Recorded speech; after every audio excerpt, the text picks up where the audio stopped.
Have you ever put on an outfit that was perfectly fine, but still felt slightly invisible? Nothing was wrong. The fit worked, the colors were good, but when you looked in the mirror, you didn't quite feel present. Most women assume that means they need better clothes. They don't.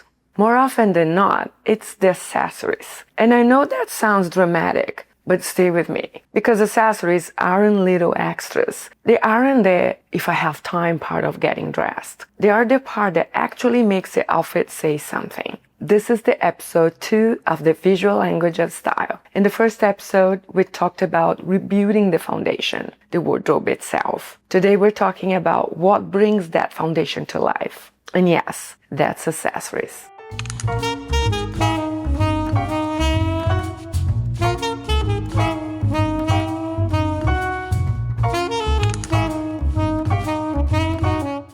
I want you to start thinking of accessories differently, not as decoration, but as punctuation. If your outfit is a sentence, the clothes are the words, the structure, the grammar. Accessories are the emphasis. They change how the sentence is read. A simple black outfit with gold shoes reads refined.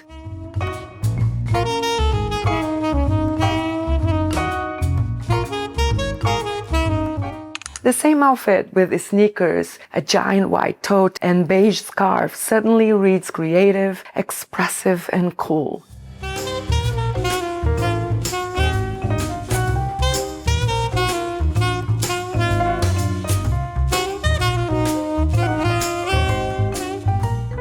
Same clothes, different message. And here's what's interesting. Your body feels the difference too. I worked with a woman who kept telling me, everything feels heavy on me lately. Her wardrobe was beautiful, truly. Tailored jackets, elegant neutrals, but every day she carried this enormous, soft tote that swallowed her frame. When she walked, she leaned slightly to one side. She adjusted it constantly. It disrupted her posture without her realizing it. We swapped it for a structured shoulder bag that was still roomy enough and functional. That was it. She stood straighter, she moved differently, and she said, I feel lighter and more put together. That's what accessories do. They don't just complete an outfit, they shift your energy inside it. Okay, let's make this practical. Not all accessories communicate the same thing. And once you see it, you can unsee it. I tend to group them into 4 types. These are the bold ones, the surprise elements, if you will. For example, a sculptural necklace worn with a button-down shirt.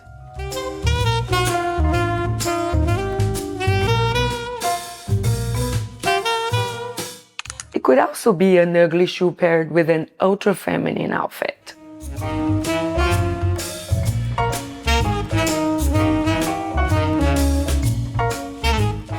Or a handmade bag with a satin jumpsuit.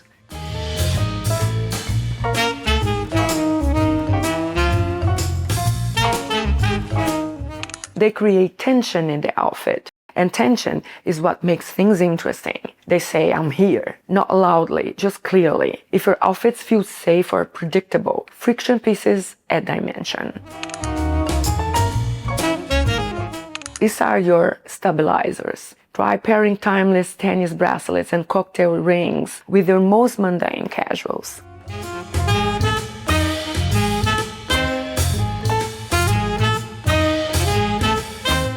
Bold prints and color soothed by a beautiful leather chain bag.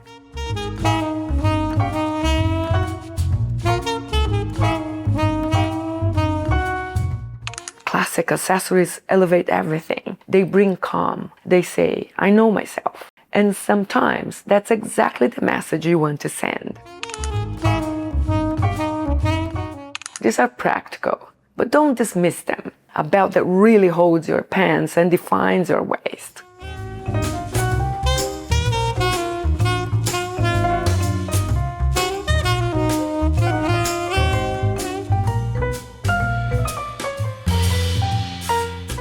Shoes you can actually walk in all day and won't hurt your feet.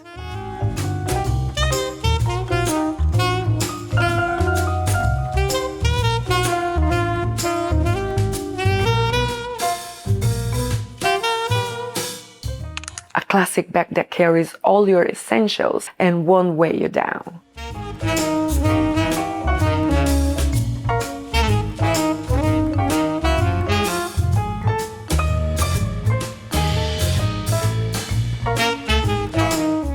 When chosen intentionally, these pieces communicate competence. They say, "I thought this through." And that's incredibly powerful.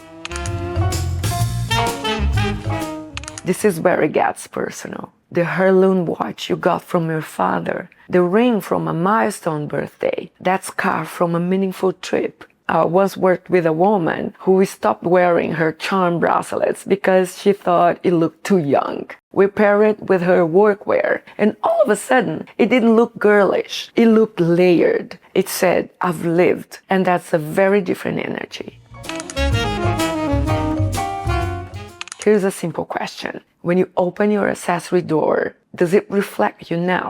Or does it reflect past versions of you? Trends you tried, impulse buys. This is where confidence gets built. Not by adding more, but by editing. Choose 2 or 3 pieces that feel like signatures, the ones that instantly make you feel finished. Then experiment intentionally. I had a client who loved bold earrings, but felt they were too much with the structured jackets, so she avoided that combination. When we tried together, something clicked. The blazer grounded the earrings. The earrings energized the blazer. It wasn't too much. It was balanced. That's the goal. Now, let's talk about belts. My favorite accessories of all. Belts can be small or large, but they're incredibly revealing. You either refine your shape or you don't. You either introduce contrast or you don't. There's no neutral. Observe how a gold chain belt adds lightness, especially with heavier fabrics like jeans and somber colors like gray. It says, "I'm not weighed down."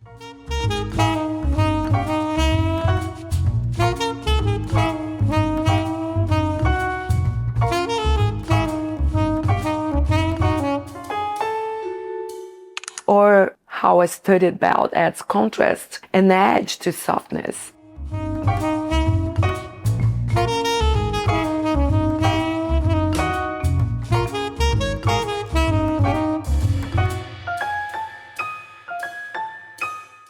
It says, "There's this strength here." And even how a Western belt adds character. It makes any outfit feel deliberate and intentional.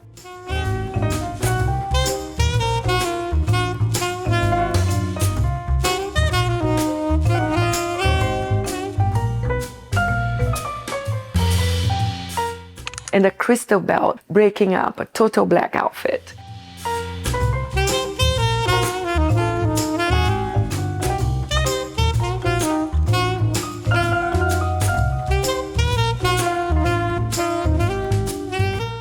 That's quite confidence. Belts are often the safest way to experiment because they're contained, but they train you to make visible decisions, and visible decisions build presence.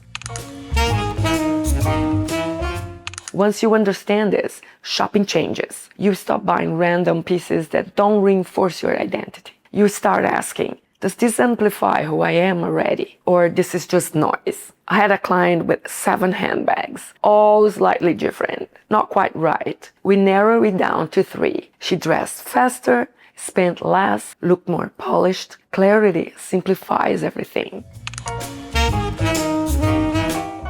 Here's what I love about accessories. They let you evolve without starting over.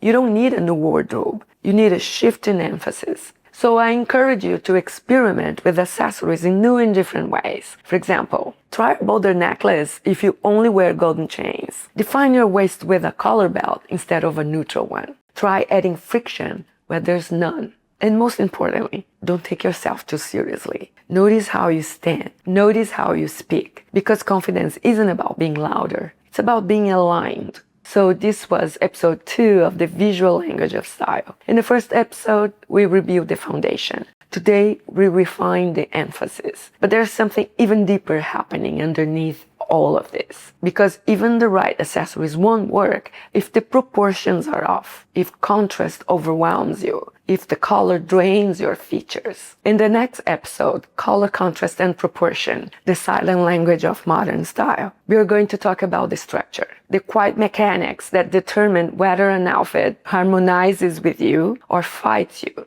Because when foundation, structure, and emphasis all align, style stops feeling accidental. It starts feeling fluent. Thanks so much for watching, and I'll see you in my next video.